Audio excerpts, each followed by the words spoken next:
Nos próximos 100 anos, aprofundaremos nossa percepção de que somos responsáveis por nossos padrões mentais, fazendo uma escolha livre e consciente por padrões criados mais elevados, fazendo emergir cada vez mais nossa origem divina.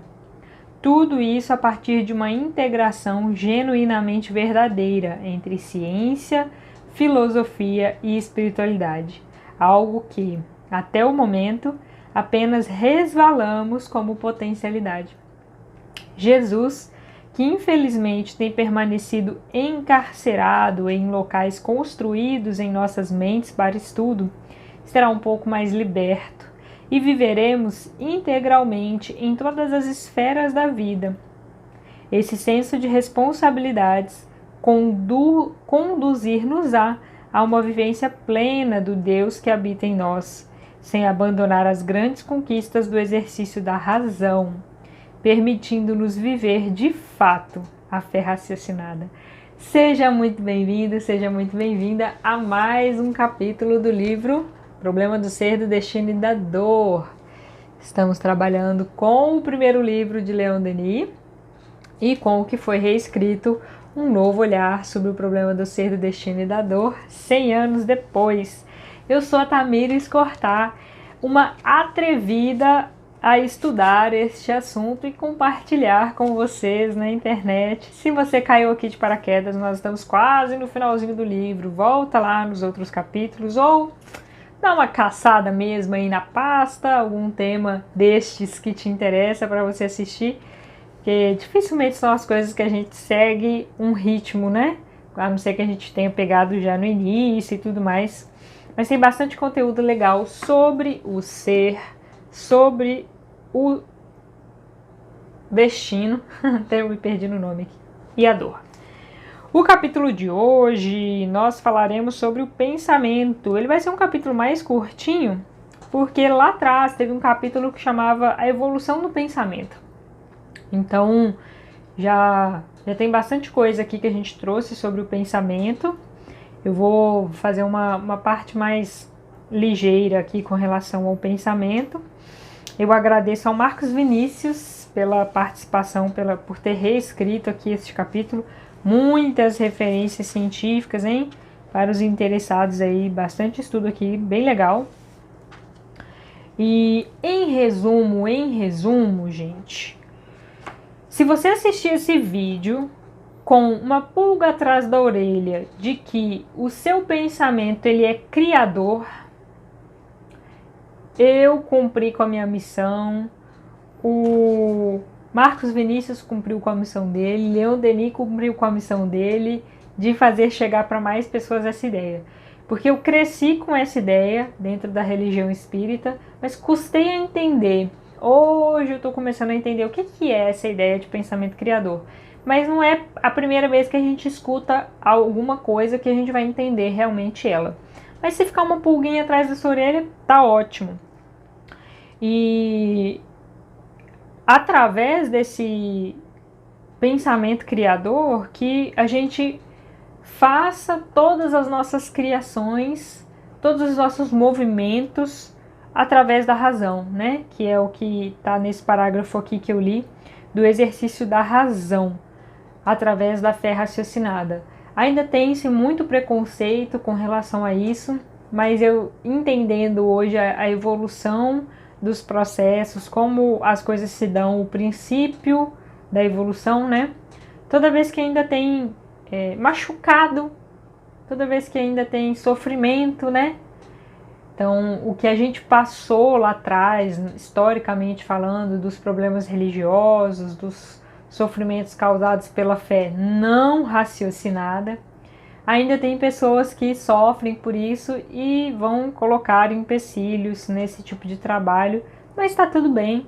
Para a gente que acredita e sente paz internamente de que está fazendo o melhor que pode para a sociedade, para mim e para a sociedade, esse é o meu sentimento, de que eu estou aqui fazendo o melhor que eu posso para mim e para a sociedade. Então, e se em algum momento eu estiver equivocado, eu vou vir aqui, vou me corrigir e tá tudo certo, porque a gente está buscando o melhor caminho para todos, né?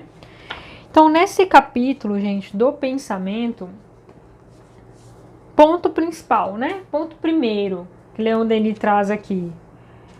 O pensamento é criador.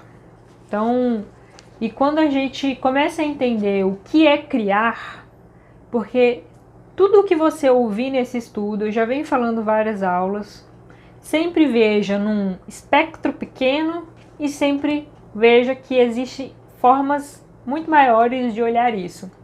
Então tem a conotação da criação de Deus, que só Deus cria. Mas nós somos co-criadores, então a gente tem capacidade de gerar um ser, que é a união de espermatozoide com o ovócito. Nós temos capacidade de criar um desenho, nós temos capacidade de gerar uma ideia. Então existem inúmeras formas de definir esse criar, né? Se a gente olhar por este lado, a gente vai sempre ver inúmeras possibilidades desse criar. Então, o meu pensamento tem como criar um ambiente em torno de mim. Essa é uma das coisas que Leon Denis traz aqui, né?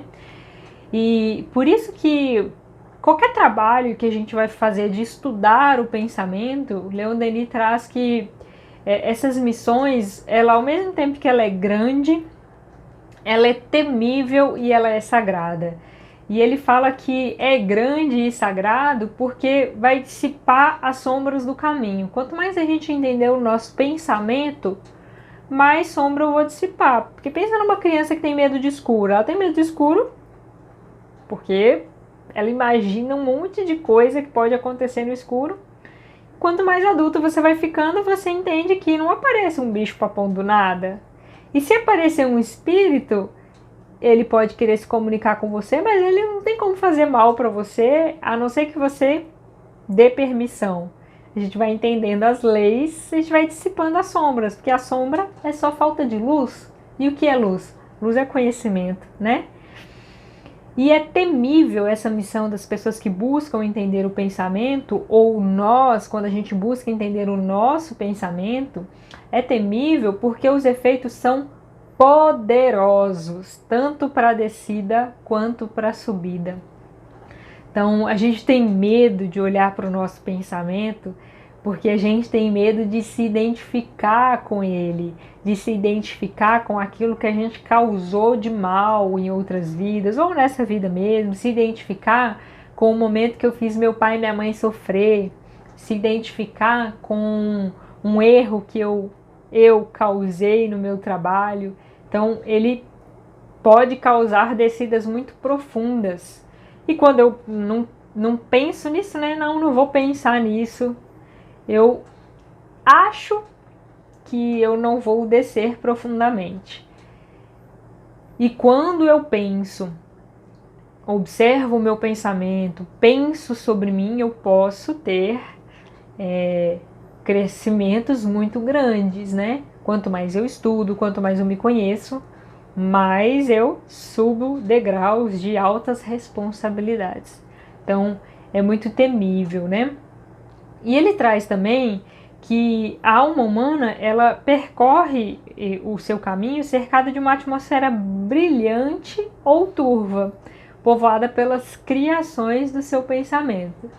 Gente, isso daqui é muito simples da gente perceber no nosso dia a dia, porque se eu acordo atrasada com um despertador e eu vou levando o dia naquela ansiedade, como o dia fica mais difícil, né? Eu vou dando atenção, eu vou criando em torno de mim uma energia muito pesada, muito problemática. E quando eu acordo com tranquilidade, quando é um final de semana, quando é um feriado, a gente vai levando o dia com mais leveza.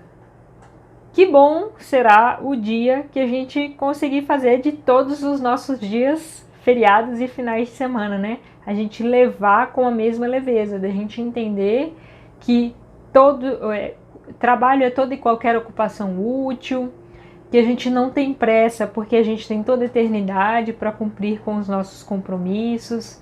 A partir do momento que a gente consegue colocar na nossa vida só aquilo que é útil para o nosso ser integral, a gente vai fazer as coisas com calma, vai fazer as coisas nos horários que existe só aquilo que é importante para o nosso ser integral. Mas a gente sabe que a gente não está nesse nível ainda. Para que é esse estudo aqui, né? Ressignificando o seu movimento através da espiritualidade científica. Então, quando eu paro para pensar que meu pensamento é criador, ele é criador de uma realidade tranquila ou de uma realidade ansiosa. Mas se eu não sei quais são as prioridades para o meu ser integral, porque eu ainda estou aprendendo o que é um ser integral, o que está dentro desse ser integral que a gente só conhece ele como refinado, né? É claro que eu vou escolher por coisas na minha vida que daqui a um tempo eu vou perceber que, ai, poxa, eu acho que eu nem quero mais isso mais como eu queria antes, entende? São aquelas metas, aqueles projetos de vida que quando a gente tem uma cabeça X, eu tô com 20 anos e eu projeto uma casa gigante para ter com 30 anos, para ter com 40 anos. Aí quando eu tô com 40 anos, as minhas prioridades são outras, eu já não quero mais receber aquele tanto de gente em casa, eu já não quero mais passar tanto tempo limpando casa, aí eu já quero uma casa pequena, tipo assim, sabe?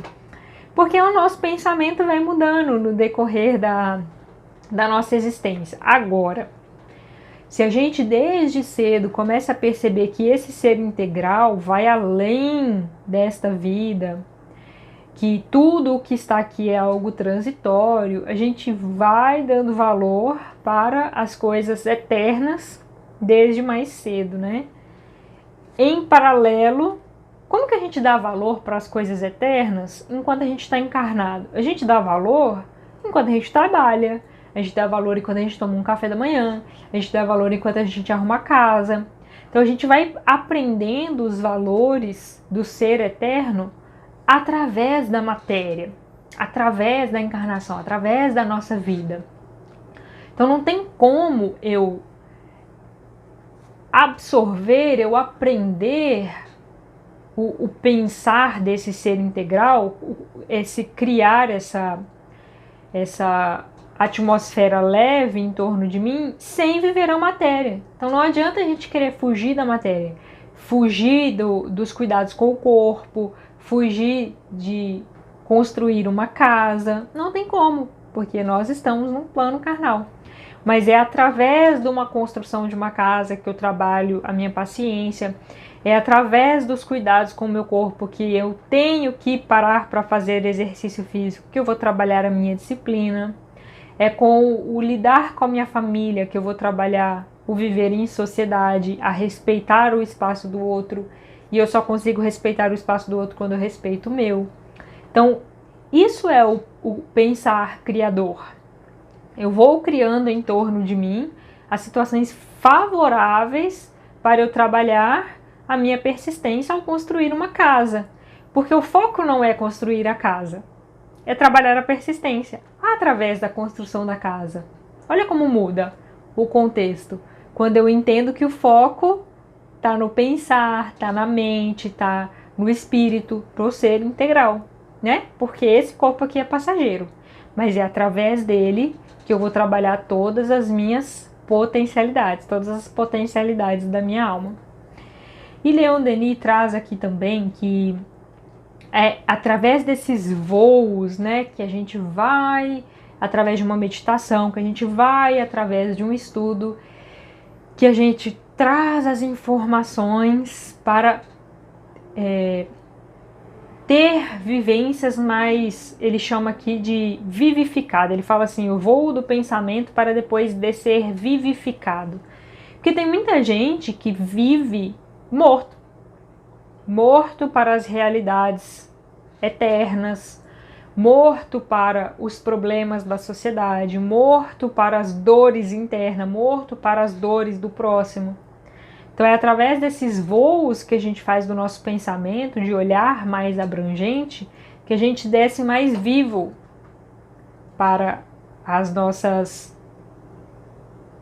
os nossos anseios como espírito imortal, né? E para dar força ao pensamento, o que ele fala? Para que a gente consiga fazer esses voos do pensamento. Mas, Tamires, como que eu faço esse processo do autoconhecimento? Como que eu dou prioridade para viver de forma mais leve, de forma mais calma? Ele traz assim: para dar força ao pensamento é preciso investigar os grandes problemas. E para investigar os grandes problemas é preciso sentir com veemência e remontar a nascente que deriva toda a vida.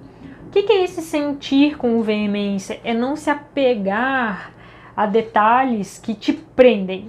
A gente precisa ser um observador dos detalhes da vida, mas não a ponto de te prender em discussões do dia a dia, quando a gente se prende a definições de palavra, quando a gente se prende a escrituras sagradas, de que só aquilo que está ali é verdade, mas são tantas verdades que a gente ainda tem para aprender, né? E aí, remontar essa nascente da vida não é olhar só para quem são meus pais dessa vida, mas quem criou tudo isso, por que eu estou aqui vivendo todas essas situações, para ir para onde, né? Então, essa força desse pensamento criador, né, precisa passar por esses grandes problemas da vida, essas grandes diferenças da nossa sociedade, dos sofrimentos, de onde que eles vêm, que é o que a gente faz aqui nesse estudo. E essas funções do pensamento no nosso dia a dia, elas precisam estar unidas com a ciência, com a filosofia e com a religião. A gente não consegue olhar para os grandes problemas da sociedade só através da ciência. A gente não consegue olhar para os grandes problemas da sociedade só com práticas religiosas. E a gente não consegue questionar a realidade com a filosofia sem o auxílio da ciência e sem o auxílio da religião. Quando a gente unir esses 3 pontos, a gente vai conseguir avançar mais nessas definições do pensamento. E a gente chegou numa fase de mundo agora, né? Que foi o que que eu trouxe no início do vídeo, que nos próximos 100 anos a gente vai aprofundar mais nessa percepção de que nós somos responsáveis pelos nossos padrões mentais nessa união de ciência, filosofia e religião. E quando a gente une a ciência, a filosofia e a religião, a gente começa a entender que não existe efeito sem causa, não existe parto sem dor, não existe não existe triunfo sem rudes esforços. Agora vamos para a prática. Tamires, eu conheço mulheres que tiveram parto sem dor. O menino nasceu sem espirrado, podemos dizer, né? Para que essa mulher tivesse esse parto tranquilo, quais foram as dores que ela viveu durante a gestação? O que ela abriu mão? O que ela deu prioridade em prol de outras coisas? Pode ter sido dores durante a gestação para que no parto ela tivesse um parto tranquilo. Mas tem mulheres que não abrem mão disso durante a gestação e tem um parto sofrido. Aí a gente vai ressignificando, olhando de uma forma diferente para o que são as dores, né? Quando a gente consegue ressignificar isso, Denis fala que em breve a humanidade avançará mais consciente de si mesma e da sua força, do seu magnífico destino. A gente vai entendendo a capacidade desse pensamento criador, que eu já falei nos outros vídeos, com as bases aí que a ciência tem trazido da física quântica, da antimatéria, o nosso colaborador aqui do capítulo de hoje, né, que eu sempre esqueço o nome do povo, o Marcos Vinícius, né, ele traz uma referência do Chico aqui, que estava num programa de televisão que chamava Pinga Fogo, que foi, deixa eu ver se eu coloquei a data aqui, 1971, gente. 1971, o Chico falou sobre a antimatéria.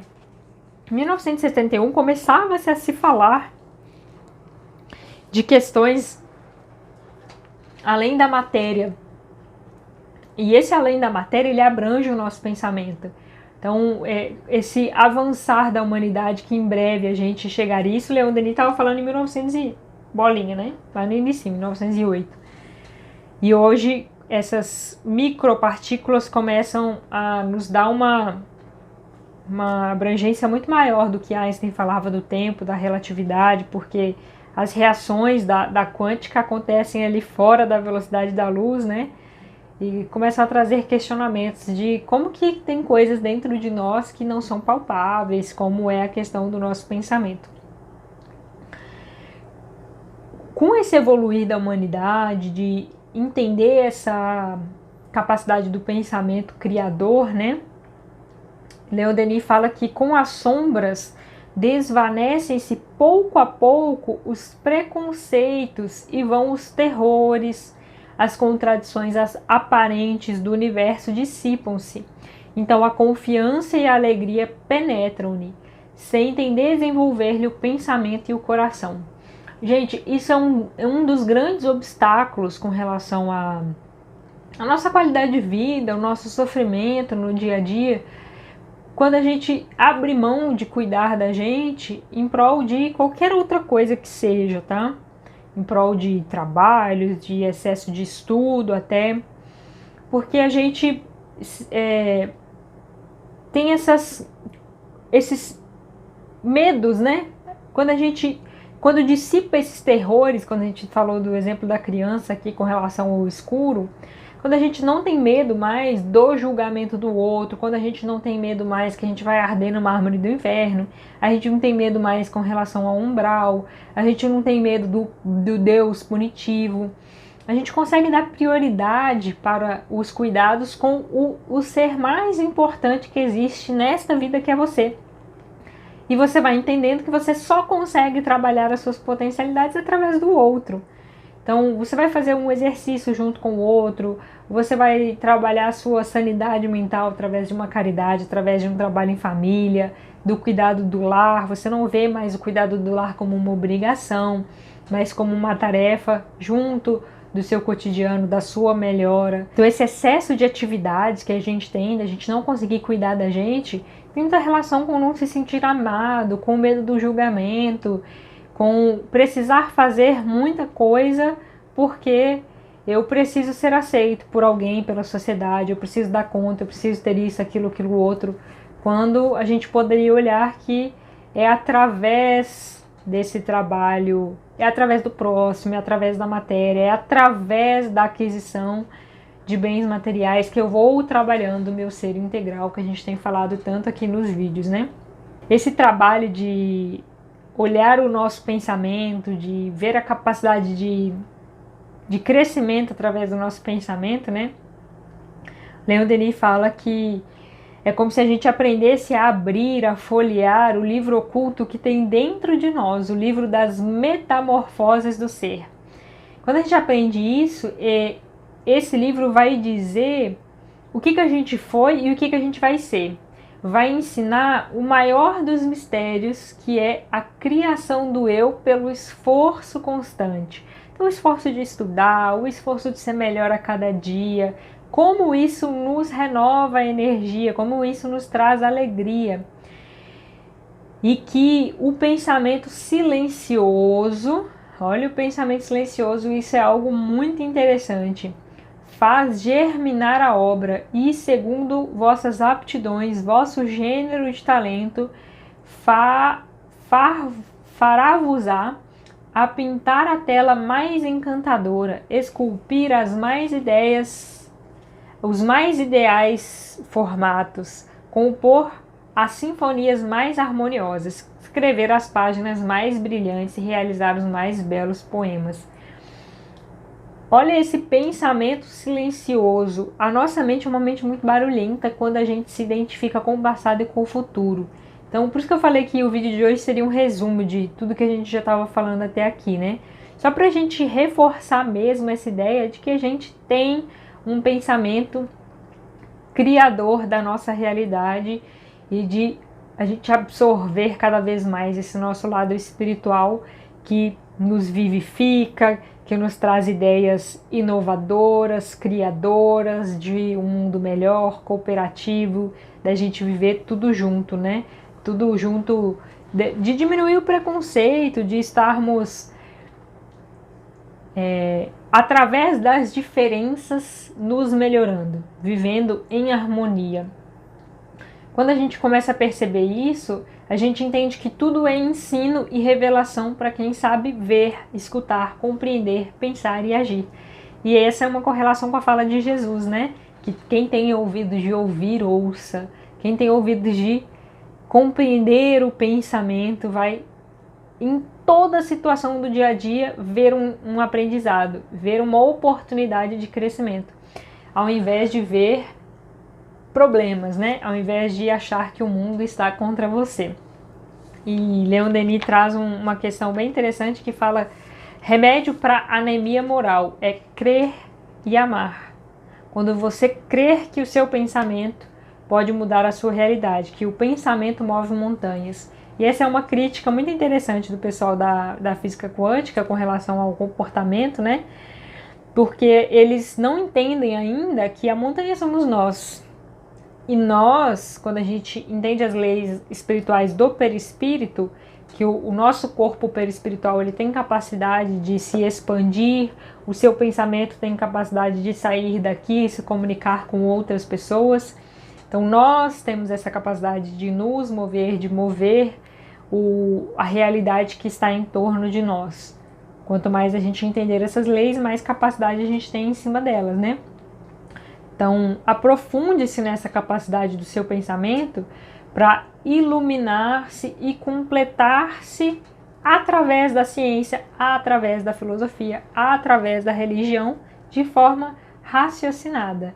O espiritualismo moderno vai te auxiliar nesse processo. E o auxílio desse processo vem de cada vez mais estudos aprofundados nisso. Então, se você conhece alguém que estuda espiritualidade, que é uma pessoa questionadora, estimule essa pessoa a estudar mais, a fazer pesquisas. Nós somos a ciência, gente.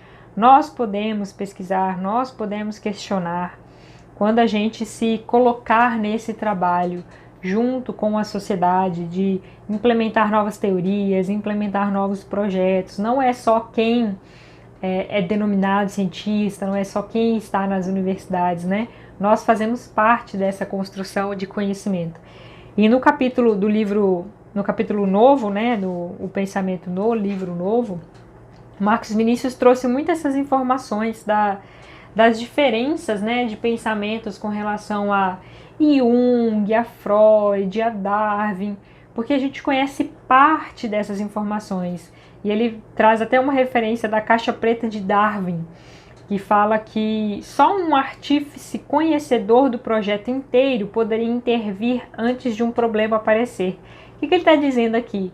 Que nessa linha de pensamento de evolucionismo, né, alguns cientistas têm dificuldade de levar em consideração que teriam um ser inteligente criando tudo isso. Mas o nosso corpo, ele tem capacidade de prever problemas e se proteger com relação a isso, como o instinto dos animais. E só uma pessoa inteligente por trás, não uma pessoa, porque Deus não é uma pessoa, só algo inteligente por trás é capaz de construir leis, construir seres com essa inteligência capaz de prever problemas. E o nosso corpo humano, a natureza, os animais, ela tem capacidade de prever isso, como os animais sabem ir para lugares protegidos quando está vindo chuva, quando está vindo trovões e assim por diante. Ele traz também essa importância da gente ter essa noção do método científico, né? O que é esse método científico e que essa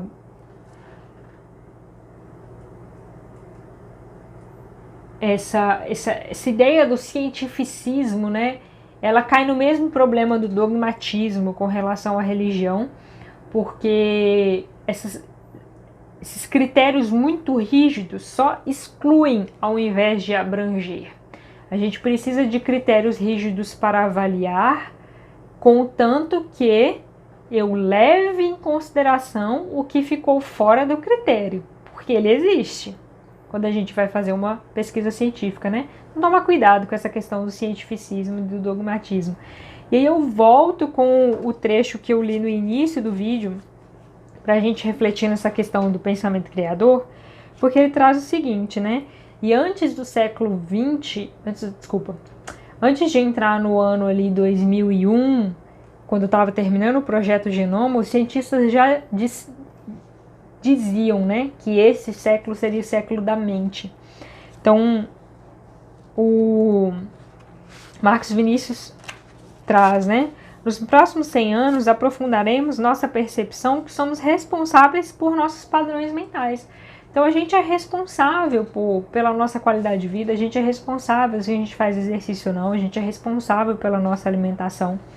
Mas é um responsável que você não muda essa ideia da noite para o dia. Precisa entender os seus instintos, os seus conflitos, por que o seu corpo te impede de ter uma qualidade de vida.